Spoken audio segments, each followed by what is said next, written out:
Hello everyone, welcome to another video. In this video we are going to talk about graphical method.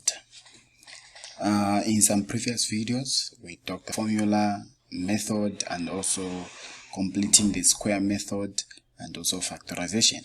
That's what we talked about, and in this video we are talking about graphical method.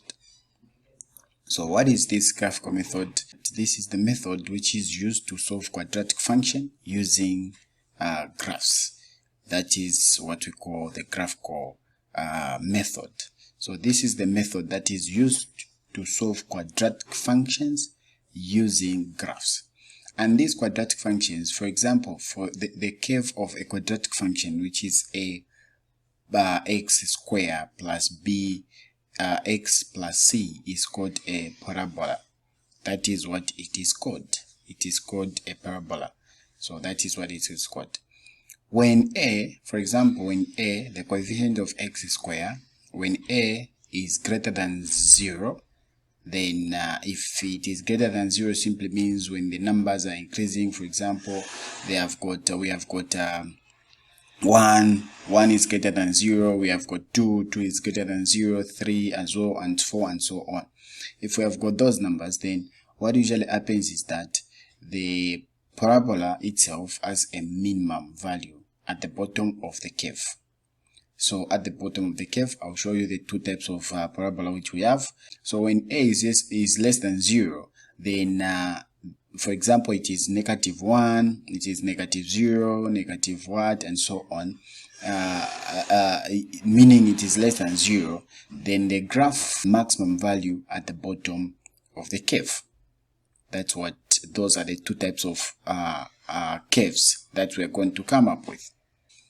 The minimum value is the value of the function of x at the bottom of the curve, and the maximum value of is the value of a function of x at the top of the curve. That's the maximum value, and then the minimum value is on the bottom. The minimum and the maximum values are also called the turning point of the curve, because that is where the curve turns. That is the reason why it is called the turning point of the curve. So for example, if the curve is moving at the point where it will start, if it is going up at the point where it will start coming down, then that point is what we call the minimum or the maximum values. So these are the two types. These are the two types of curves.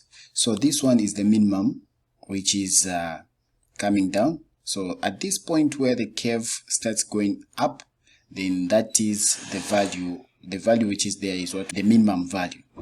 And then at this point where the curve starts dropping, it was going up and then it starts coming down. That is the what we call the maximum value of the curve. We have got an example here. So the variables of x and y are connected by the equation. So they have given us the quadratic equation, which is y is equal to 1/5x, open bracket, which is 10 minus x squared, close bracket. This is the quadratic function. And this quadratic function, for us to solve using graphical method, then we should have coordinates. So these are the coordinates that they have given us. They have said the table below shows some corresponding values of x and y. The values of y are given correct to 1 decimal place where necessary. These are the values. We have got the values of x. Remember, we have got the x-axis here on the graph, and then we have got also the y-axis. The x-axis is the same as the horizontal line, and then the y-axis is the same as the vertical line. So this is the x-axis. So they have given us -1, they have given us 0, which is 1, 2, 3, 3.5, and 4. And then the other one they have given us -1 is corresponding to -1.8, and 0 is corresponding to 0, and 1 is corresponding to 1.8, and 2 is corresponding to 2.4, and 3 is corresponding to 0.6, and then 3.5 is corresponding to -1.6, and 4 is corresponding to p, and we have to find the value of p. We have to find the value of p. So here the questions, they have given us the questions. So this is our graph. I've already drawn the graph, which is this one. So there's values of y in the y-axis, and then there's values of x in the x-axis. They say it's 2 centimeters to represent 1 unit. So this is what I'm doing here. So I've used 2 boxes there. So 3, 2.5, 2, 1.5, 1, 0.5, and then there's a 0 here, and then negative 0.5, negative 1, negative 1.5, 2, negative 2, negative 2.5, 3, negative 3, negative 3.5, negative 4, negative 4.5. The other side we have negative 1 in the x-axis, negative 1, negative 0.5, 0, 0.5, 1, 1.5, 2, 2.5, 3, 3.5, and 4. That's where we ended. So these are the values that they have given us. So remember the first question. The first question they said find the value of p. So we have to find the value of p here. These are the coordinates that they gave us. We have to find the value of p. So how do we find the value of p? We find the value of, the first thing that we're supposed to do to find the value of p is get the original equation. So we have to get the original equation. So our original equation in this case is y is equal to, which is 1 over 5, and then x, and then open bracket, we have 10 minus x squared, close bracket. So this is our equation. This is our original quadratic function that they have given us. So the fact that they have given us the original quadratic functions there, what we are supposed to do is, since where y is equal to p, that is the value that we want to find. So we are going to put where there is y, we put p, because that's what we are finding. And then y is p is where y is. 1 over 5. Where there is x, we're going to replace with the value which is corresponding to p. So the value which is corresponding to p is 4. So 4 here, open bracket, which is 10. 10 minus 4 squared. Remember, we are replacing, we are substituting, in short. We are substituting where there is x, we are substituting with 4, because they have said p is corresponding to 4. And then from there, we say p is equal to negative 4.5. That is the value it will give us. So meaning our value of p is negative 4.5. So where there is p, negative 4.5. That is what we find. The other question, which is question B, they have said, using the scale of 2 centimeters to represent 1 unit on both axes, draw the curve for this equation. So that is the graph that we are supposed to draw for the equation. So we'll start using these coordinates, which is negative 1. So negative 1 is here in the x-axis, and then negative 1.8. 1.8 is, this is negative 1.5. So negative 1.8 has to be somewhere down before that. So this is where the point should be. So I'll be putting the 2 stars there where the point should be. So this is where the point should be.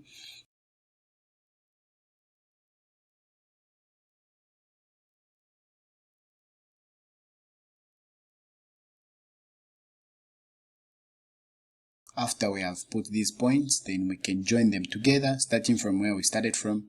So we have to join together to create a curve. This is our curve. So remember, the way I've done is that I've drawn using freehand. So I'm drawing using freehand. So even you, when you're solving such questions, make sure you draw the curve using your freehand. So this is the curve, and then this curve we are going to name is as which is the equation that they've given us, which is y is equal to 1 over 5, and then x, 1 over 5x, open bracket, we have 10 minus x squared, and then we close. So this is our curve. As you can see, they have said, by drawing a tangent to a curve, estimate the gradient of the curve at the point where 1, 1.8, so we should have we have to find the other points, and then when you find the other point, we say this is x1. We're going to name them as x1, and this is y1, because they are the first points that we have.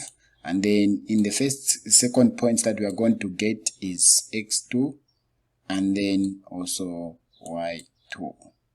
Those are the second points that we're going to get. And then the formula that we're going to use for us to find the gradient is denoted by m. So m is equal to, which is the difference in y over the difference in x. So that's a formula that we're going to use. So gradient is equal to, we can't find the gradient minus us knowing the 2 points there. So the other statement that they've given us, they have said draw a suitable tangent which is passing at this point, which is 1 and then 1.5. So we are going to draw that suitable tangent. So this is the tangent. I'll label it as the tangent. And then from there we'll say we have we are going to look for these 2 points which are near to the curve, and also near to the curve, and also closer to the tangent, or this point 1.5, and we're going to get 1.5 and 2.5 where they are corresponding here. In the x-axis we have 1.5, and in the y-axis we have 2.5. Those are the values that we have. So 1.5 and 2.5. For those who don't know how I picked up the point, I picked up the point at this maximum value, so closer to this, which is the curve, which is the tangent, and also the curve. That's where I picked the point. Sometimes you can even pick the points down here where it is 0.5 and 1. We can pick the points there because they have said estimate the gradient. And then from there we can solve now. So where there is y2 it's 2.5. So 2.5 and then 2.5 minus 1.8. So 2.5 minus 1.8, and then divide, which is 1.5. We are substituting 1.5, and then minus is 1. Then we say gradient is equal to, when you solve this, then we're going to find the answer to be 1.4 is our gradient there. So that's how we find the gradient. We go to the other question. Question D, they have said on the same graph, draw the line Ohm's equation. So they want us to draw the line for that equation. So how do we draw the line? So we have to, first of all, to draw the line of this 5y plus 4x is equal to 4, we have to find the coordinates of 2 points using what we call the solution set. The x-axis values and also the y-axis values. So what we're going to do is that we're going to be looking for numbers which are less than what is on the graph. What is on the graph is -1, the x-axis -1 to 4, and then this side 4.5 to 3. That is what is on the graph. So we're going to be looking for the numbers in this range, and the number that we're going to look for can be even whole numbers or decimal numbers, but which are correct to 1 decimal place. We put 1 in the x-axis there. What we are going to have in the y-axis is 0. What it means is that when you put 1 here where there is x-axis, when you substitute with 1 multiplied by 4, which will give us 4, and then 4, we take it to the other side, it will be 4 minus 4, it is 0. 5 divided by 0, it will give us 0. That's what it is. The other one, if we get 4 there, put 4 there, then what we're going to get here, 4 multiplied by 4 is 16. 16 take away 4, take away 16, it will give us -12. and then 5 divided by negative 12, it will give us negative 2.4. 2.4. So these are the values there. So these values, what we're going to do is that we're going to plot them on this graph. In the x-axis, y is always equal to 0. And then in the y-axis, this y-axis here, x is always equal to 0. That's what usually happens. So once we know that concept which is there is the and then we say x is equal to 1 and y is equal to 0. So our line should pass these points. Okay, so this is our line, and this line we're going to name it as which is the equation that they gave us, 5y plus 4x is equal to 4. This is the line that we have drawn, and we're done with that one. So that is how they draw the line. Question E, they have given us another question. Use the graph to find the solution of. So this is the equation that they want us to solve. So how do we solve this kind of question or this kind of equation? The first thing that you're supposed to do is we have to substitute, because what we need to find are the two values of x. So you get the original equation. So we get the original equation and the equation that they've given us, and then after that, then we start cancelling what is the same. So these are the same, these are the same, and these are the same. So we cancel those ones. What we're going to remain with is y is equal to, which is 4 over, which is 5, and then x, and then plus 4 over 5. So after we have remained with this, how are we going to solve the equation? When we solve all this equation, we're going to group the like terms and so on. So what is here and this equation is the same. So that's the reason why I've said this line, this straight line that we created there, where they are meeting with the curve, that's where we're supposed to pick up the points. So where they are meeting with the curve, that's where we're supposed to pick up the points. So here they are meeting at this point, so we pick up the points on top.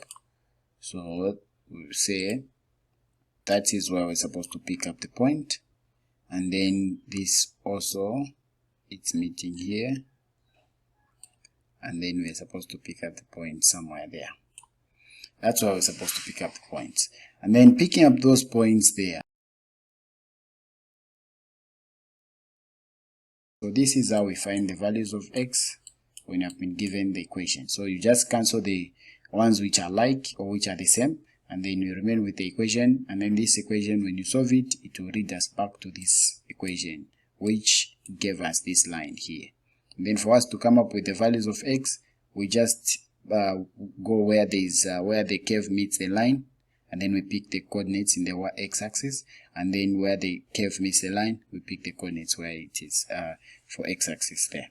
That's how we solve that equation. If they have said they estimate the area under the curve between x is equal to 1, so where x is equal to 1, so we're going to label it where there is x is equal to 1 is at this point, at that point there where x is equal to 1, and then where they've said where x is equal to 3, x is equal to 3 is at this point, at that point there where x is equal to 3, and then they've said also where y is equal to 0, where y is equal to 0. So where y is equal to 0 is here, the same line here.